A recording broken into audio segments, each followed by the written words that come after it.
Pernah nggak sih, kamu merasa begitu kesepian sampai pikiranmu menciptakan teman khayalan? Kisah ini dialami Suna, seorang wanita karir yang super sibuk di Jakarta. Di tengah gemerlapnya ibu kota dengan Monas yang menjulang gagah, Suna justru merasa sendiri.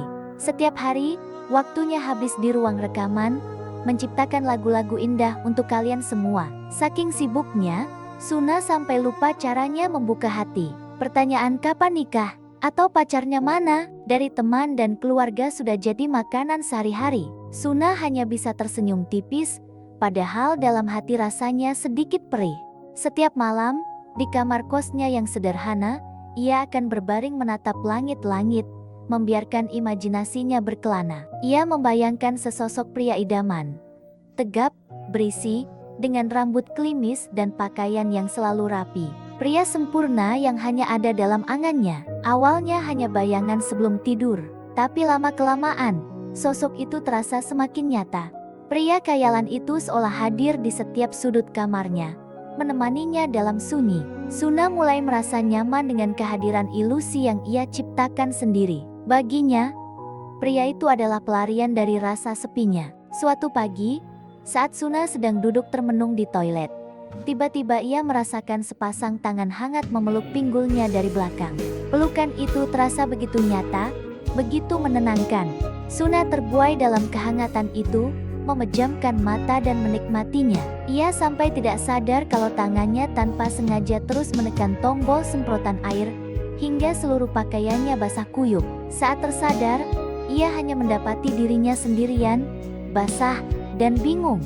Apakah itu nyata, atau hanya khayalannya saja?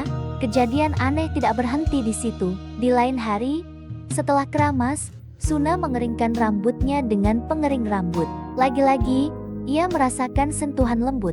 Kali ini, sebuah tangan membelai rambutnya dengan penuh kasih sayang. Suna tersenyum, merasakan kebahagiaan yang aneh.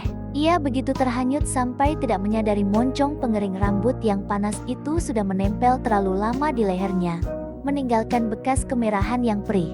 Sekali lagi, ia sendirian. Hanya ada suara dengungan pengering rambut dan rasa sakit di lehernya. Puncaknya terjadi di suatu malam. Sambil duduk di tepi kasur, Suna menikmati roti lapis kesukaannya. Tiba-tiba, pria idamannya itu muncul di hadapannya. Ia duduk di sana, menatap Suna dengan tatapan hangat.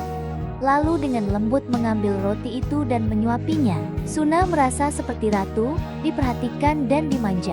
Ia membuka mulutnya, menerima suapan demi suapan imajiner itu. Dalam keasyikannya, tangannya tanpa sadar mendorong botol saus sambal hingga isinya tumpah ruah ke atas kasur, tepat di bawah perutnya. Ketika sadar, pria itu lenyap, yang tersisa hanya noda saus merah yang berantakan dan perasaan hampa yang menusuk. Suna mulai ketakutan. Halusinasinya semakin menjadi jeti dan membuatnya nyaris gila. Batas antara kenyataan dan khayalan semakin kabur. Apakah ia benar-benar kehilangan akal sehatnya? Setiap benda di sekitarnya, semprotan toilet, pengering rambut, bahkan botol saus kini terasa seperti pemicu halusinasinya, seolah benda-benda itu adalah perwujudan dari sentuhan pria khayalannya. Dalam keputusasaan, Suna akhirnya memberanikan diri untuk bercerita. Ia menemui Lisa, sahabat baiknya yang juga seorang penyanyi. Lisa, seorang wanita muslimah yang anggun dengan hijabnya, adalah pendengar yang baik. Dengan sabar, ia mendengarkan semua cerita aneh Suna, melihat ketakutan di mata sahabatnya. Lisa sangat khawatir melihat kondisi Suna yang semakin parah. Aku ingin rasa, aku ingin sentuh, bukan dosa. Ia tahu Suna butuh pertolongan nyata, bukan sekadar kata-kata penenang. Setelah berpikir panjang, Lisa mengambil sebuah keputusan yang sangat besar dan berisiko.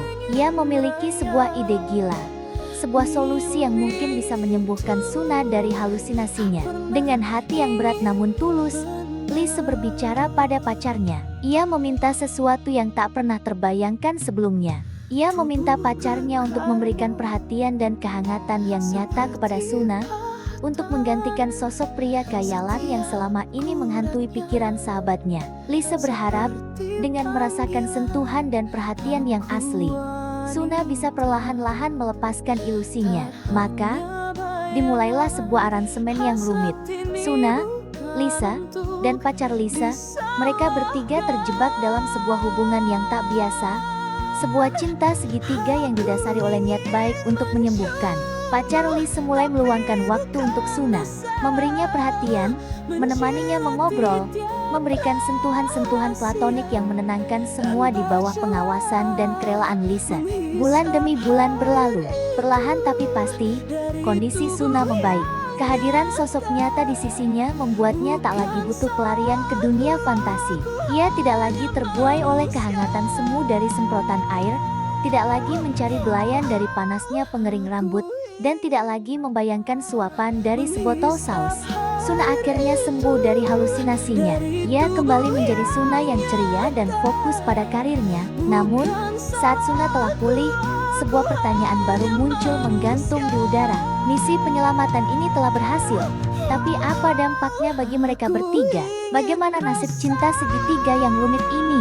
Apakah hubungan Lisa dan pacarnya akan tetap sama setelah semua yang terjadi?